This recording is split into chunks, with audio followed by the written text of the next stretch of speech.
Республиканский турнир по тэквондо собрал лучших бойцов из различных спортивных клубов. Каждый удар по корпусу засчитывается как 1 балл. А вот за удар ногой в голову сразу 3. Разница в 12 очков считается досрочной победой. 23 марта 2003 года Ахмад Хаджи Кадыров организовал и провел референдум по принятию Конституции Чеченской Республики. И чеченский народ проголосовал за целостность и неделимость России.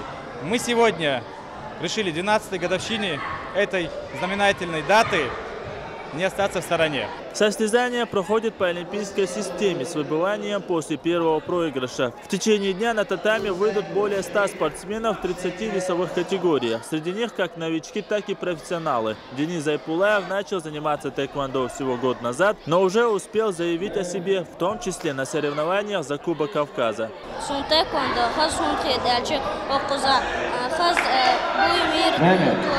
Особое внимание судьи уделяют не только количеству ударов, но и технике бойца. Хорошую подготовку продемонстрировали воспитанники спортивных школ Мусы Ясаева и Магомеда Висхаджиева. У всех призовые места.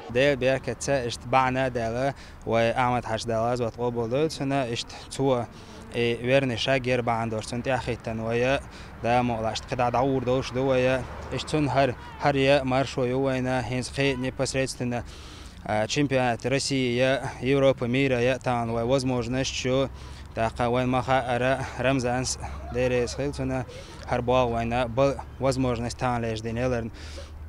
Так, хинца, хар просто хауш бершана на отбор чемпионат России апреля.